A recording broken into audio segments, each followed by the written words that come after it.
Halo ibu dan kakak-kakak semua. Yuk kita belajar mengenai cerdas dan aktif atasi anemia. Yuk kita cegah anemia sejak dini. Apa itu anemia? Anemia adalah suatu kondisi ketika tubuh kekurangan sel darah yang mengandung hemoglobin, di mana bisa berfungsi untuk menyebarkan oksigen ke seluruh organ tubuh. Tanda dan gejala anemia apa sih? Nah, yang pertama ada 5L, yaitu letih, lelah, lemah, lesu, dan mulai. Yang kedua, konsentrasi menurun. Yang ketiga, pandangan berkunang-kunang, terutama bila bangkit dari tempat duduk. Yang keempat, nafas pendek. Yang kelima, pada pemeriksaan didapat tanda anemia yakni kulit pucat, kuku pucat, dan rambut rapuh. Nah, biasanya terjadi pada anemia yang parah. Wah, serem ya. Dampak jika mengalami anemia apa sih? Nah, yang pertama bisa menurunkan daya tahan tubuh terhadap penyakit infeksi. Lalu bisa menyebabkan gangguan kehamilan. Kemudian bisa mengganggu pertumbuhan pada remaja, sehingga tinggi badannya tidak mencapai optimal. Lalu bisa juga membuat anak menjadi tidak aktif, malas, cepat lelah, dan di sekolah sulit berkonsentrasi dalam belajar, serta cepat mengantuk. Kemudian bisa juga nih menyebabkan kita jadi cepat lelah dan lesu, sehingga kapasitas dan produktivitas kerjanya berkurang. Lalu penanganan anemia dari sisi gizi seperti apa sih? Yang pertama, kita harus mengonsumsi makanan sumber besi, asam folat, dan vitamin B12 seperti hati ayam, daging sapi, daging ayam, ikan, sayuran hijau, kacang-kacangan, dan buah-buahan. Lalu, kita bisa mengonsumsi makanan sumber vitamin C seperti jeruk, jambu, pisang, kiwi, ceri, dan lainnya. Kemudian jangan lupa juga, ayo minum suplementasi besi secara rutin. Kenapa sih suplementasi zat besi itu penting untuk remaja dan juga wanita usia subur? Jadi, remaja dan wanita usia subur ini mengalami resiko anemia. Untuk remaja dikarenakan berada dalam masa pertumbuhan pesat kedua setelah bayi, serta terjadinya periode menstruasi. Sedangkan untuk wanita usia subur juga rawan karena adanya gangguan kesehatan dan status gizi yang akan berdampak pada kualitas sumber daya manusia yang akan dilahirkan kelak. Terus kenapa sih harus minum tablet tambah darah secara rutin? Kan bisa sesekali aja.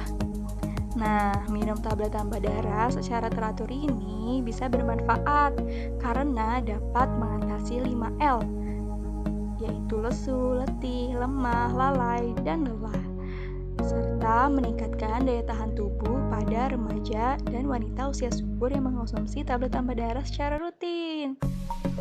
Nah, tapi perlu diingat ya, jadi pada saat haid atau menstruasi, minum tablet tambah darahnya setiap hari setelah makan.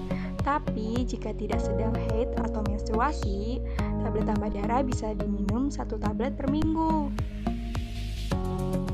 Nah, selain konsumsi tablet tambah darah, kita juga harus tahu nih, faktor-faktor yang dapat membantu penyerapan zat besi dan juga menghambat penyerapan zat besi. Yang pertama, untuk faktor yang dapat membantu penyerapan itu ada vitamin A, vitamin C, vitamin B2, dan vitamin B6 yang biasanya terdapat pada daging ayam, daging sapi, ikan, telur, hati, jeruk, tomat, mangga, pepaya, jambu, pisang, dan lainnya. Untuk yang menghambat itu biasanya zat gizi tanin, kalsium, fosfat, dan pitat yang terdapat pada teh, kopi, coklat, kedelai, susu, dan keju. Jadi, jika kita mengkonsumsi suplemen tablet tambah darah, jangan dibarengi dengan zat-zat yang dapat menghambat penyerapan zat besi ya. Nah, selanjutnya kita akan belajar nih mengenai 4 pilar gizi seimbang. Jadi, gizi seimbang merupakan pedoman gaya hidup sehat. Sebenarnya terdapat 10 pesan gizi seimbang, tetapi untuk memudahkannya kita dapat meringkasnya dengan 4 pilar gizi seimbang. Nah, yang pertama, mengkonsumsi makanan beragam. Kemudian yang kedua, jangan lupa perilaku hidup bersih dan sehat. Yang ketiga, melakukan aktivitas fisik. Dan yang terakhir, jangan lupa pertahankan dan terus pantau berat badan kita agar selalu dalam batas normal. Nah, kalau ibu dan kakak masih penasaran terkait 10 pesan gizi seimbang itu apa? Nah, berikut ini ada gambarnya, bisa dilihat ya. Berikutnya ada gambar piring makanku nih, udah tahu belum? Jadi piring makanku itu adalah anjuran seberapa besar atau berapa porsi sih untuk bahan makanan itu dikonsumsi dalam sehari. Nah, yang pertama untuk makanan pokok yaitu 3-4 porsi, untuk lauk pauk 2-4 porsi, untuk sayuran 3-4 porsi, dan untuk buah-buahan 2-3 porsi dalam sehari. Jangan lupa air putih itu 8 gelas sampai 10 gelas dalam sehari. Sedangkan gula itu maksimal 4 sendok makan, garam 1 sendok teh, dan juga minyak 5 sendok makan ya. Eits, ada apa lagi nih? Wah, tumpeng gizi. Nah, di sini juga sama nih anjurannya. Untuk bahan makanan pokok dalam sehari 3-4 porsi.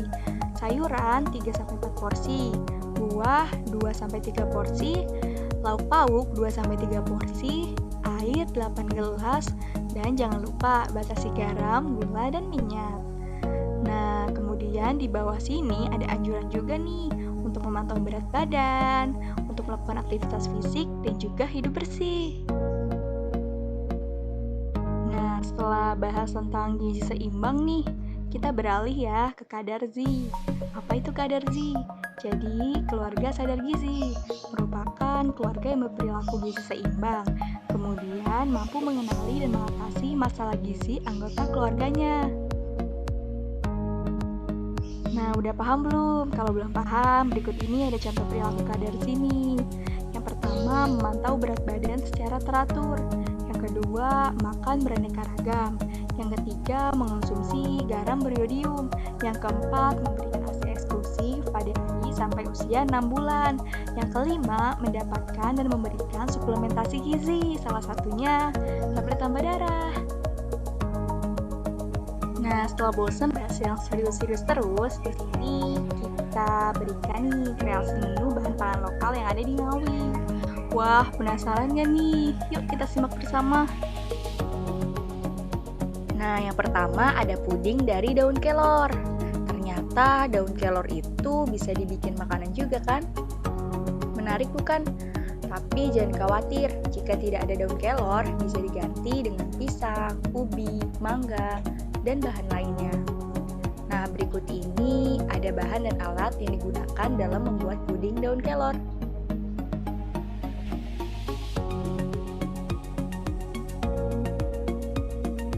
Nah, berikut ini ada cara pembuatannya. Pertama, siapkan semua bahan. Blender daun kelor, lalu saring.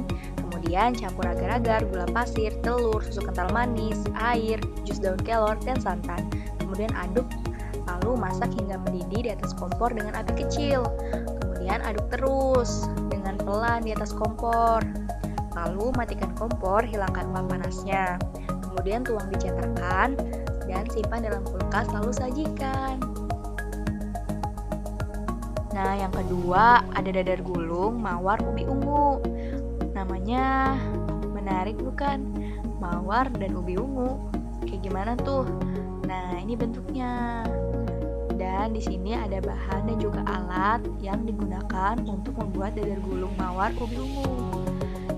Jangan salah juga, di sini juga disediakan bahan alternatif lain sebagai pengganti jika tidak ada ubi ungu, seperti pisang dan juga jagung manis.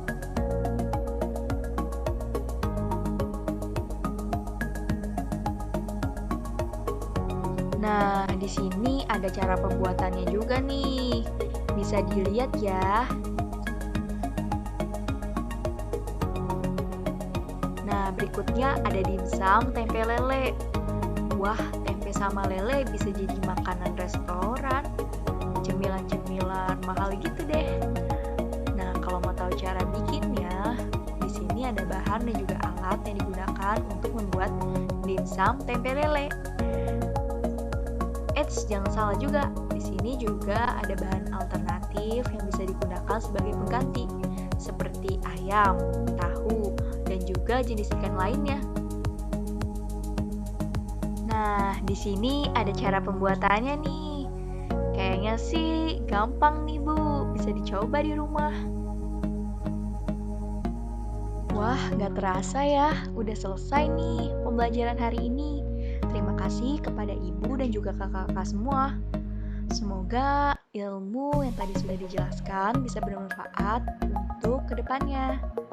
Sampai jumpa.